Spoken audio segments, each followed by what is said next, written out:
Asisten pelatih Timnas Indonesia Alex Pastur terpantau telah tiba di Jakarta. Alex langsung sibuk mempersiapkan Timnas melawan Tiongkok.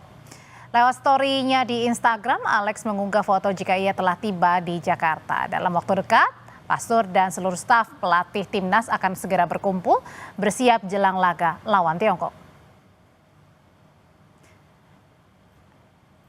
Tak hanya asisten pelatih Timnas, gelandang Timnas Ivar Jenner yang bermain di Belanda juga mengunggah keberangkatan ke Indonesia di akun Instagramnya. Perjalanan ke Indonesia diperkirakan guna untuk menjalani pemusatan latihan Timnas di Bali jelang lawan Tiongkok 5 Juni.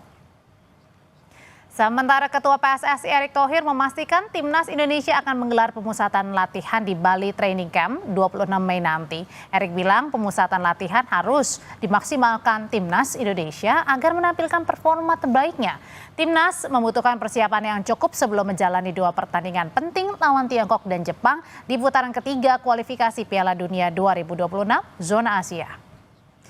Timnas akan menggelar training camp di Bali 26 Mei nanti. Asisten pelatih Alex Pastur dan sejumlah pemain sudah berada di Bali. Apakah pemusatan latihan Timnas di Bali ini berpeluang digelar lebih cepat? Dan kira-kira siapa saja pemain yang berpotensi akan dipanggil? Kita akan bahas malam hari ini bersama pengamat sepak bola Haris Pardede atau Bung Harpa. Malam, Bung Harpa. Selamat malam. Bung, ini kan asisten pelatih Alex Pastur dan juga Ivar Jenner sudah terbang ke Indonesia. Bahkan Alex Pastur juga sudah mengunggah ya, sudah tiba di Indonesia di Jakarta. Nah, akankah pertanyaan ini training camp atau latihan akan lebih cepat nih digelar? Ya, saya pikir sudah sesuai schedule seperti yang juga disampaikan oleh Ketua Umum PSSI Pak Erick Thohir.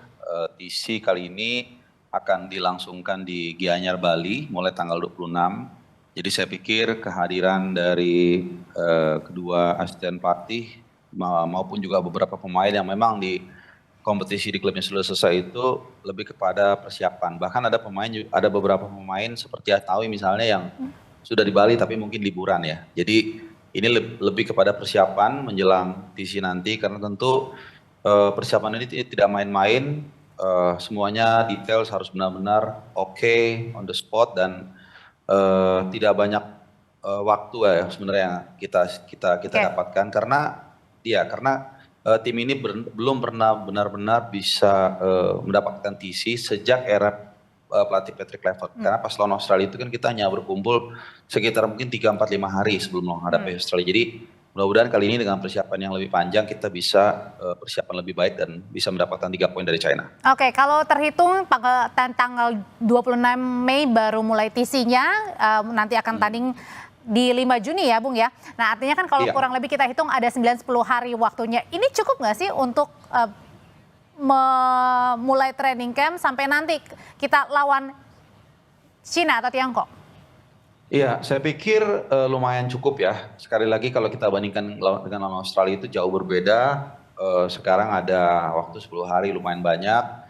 Dan beberapa pemain juga kan sudah mengenal satu sama lain begitu ya. Waktu itu kan ada 3 pemain yang baru bergabung misalnya Dean James, kemudian Joe Pelupessy dan juga Emil Laudero. Nah sementara 3 pemain ini kan paling tidak sudah menjalani 2 pertandingan menghadapi Australia dan menghadapi Bahrain ya walaupun Emil belum main sama sekali. Ya sekarang kan udah lebih paham satu sama lain. Jadi saya pikir sudah cukup 10 hari ini dalam persiapan menghadapi China nanti. Kalau Asnawi, Bagot ini sudah di Bali, Ivar Jenner juga sedang OTW ya, sedang OTW. Nah kira-kira menurut Bung Harpa siapa saja sih pemain-pemain yang berpeluang nanti dipanggil untuk lawan Tiongkok? Iya, saya pikir 85%, bahkan mungkin 90% pemain yang nanti akan dipanggil itu mirip dengan sebelumnya. Terlepas dari ada 2 pemain yang pasti nggak bisa main karena akumulasi kartu kuning yaitu Martin Paes dan juga Marcelo Ferdinand. Tapi sisanya rasa-rasanya hampir sama ya. Misalnya Jai Itses, kemudian Justin Hapner, lalu Rizky Ridho, kemudian Joe Pelupessy, Calvin Verdong, Sandy Walsh sampai dengan Oli Romney, bahkan cadangannya juga seperti pemain lokal Ricky Kambuaya, mungkin juga Egy ya. Egy kan yang di batch sebelumnya kan sebenarnya udah dipanggil ya, tapi nggak jadi karena cedera di Dewa United. Jadi saya rasa hampir 90% bahkan mungkin sama. Nah mungkin yang membedakan nanti lebih kepada cedera atau sakit gitu, seperti Ragnar. Karena itu kan kita masih belum tahu ya, sampai saat ini dia belum kedengaran nih dari apakah sudah sembuh dari virus atau tidak. Kemudian juga Kevin Dix misalnya kan cedera sudah cukup lama di klubnya di Copenhagen, apakah sudah sembuh atau enggak. Nah kalau dua pemain ini misalnya nggak bisa tampil in time atau nggak bisa bugar in time, ya mungkin akan ada pengganti yang baru atau wajah baru. Wajah baru ini dalam arti bukan otomatis sama sekali dia baru ya di timnas, tapi mungkin pemain yang pernah membela timnas tapi sebelumnya nggak dipanggil. Nggak dipanggil, Jadi oke. ya Termasuk karena nggak ada waktu lagi Asnawi untuk dan juga Bagot. pemain baru.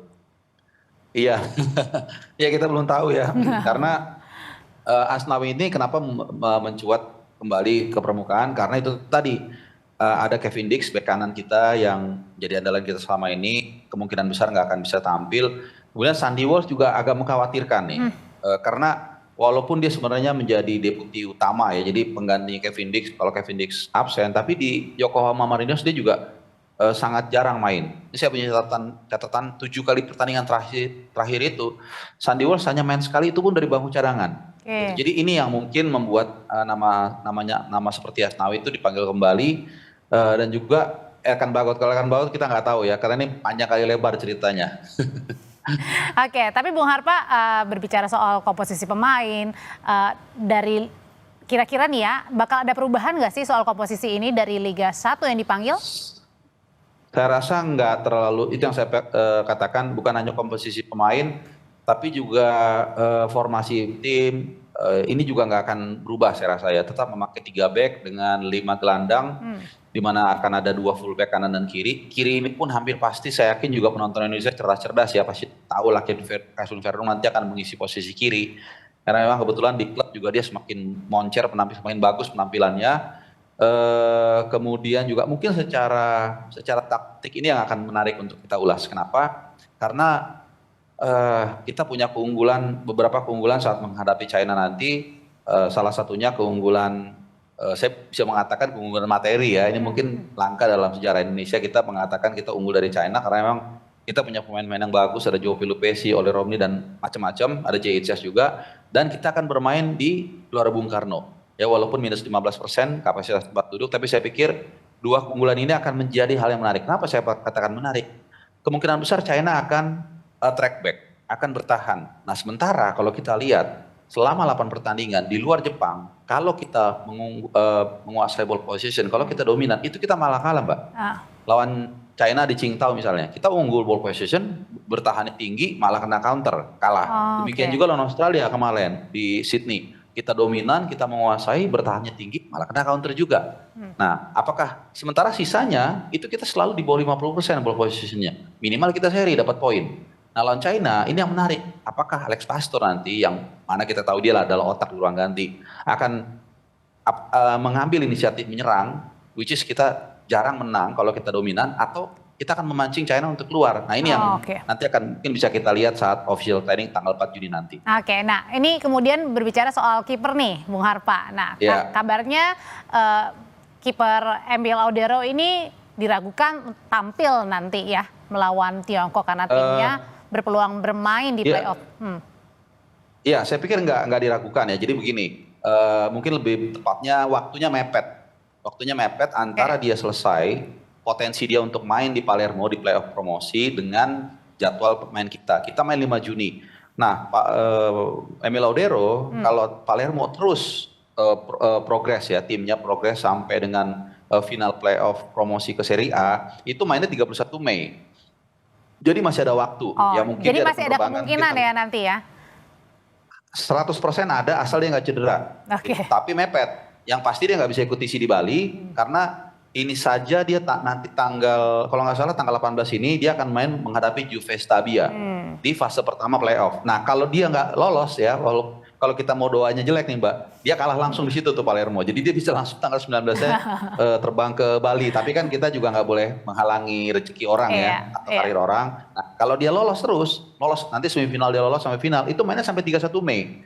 Ya mungkin dari Roma, dari Italia dia terbang tanggal 1, tanggal 2 mungkin dia bisa gabung dengan timnas. Jadi mepet, bukan nggak bisa gitu loh. Itu kira-kira. Bung Harpa terima kasih untuk ulasannya jelang lawan Tiongkok 5 Juni nanti timnas Indonesia. Terima kasih Bung Harpa.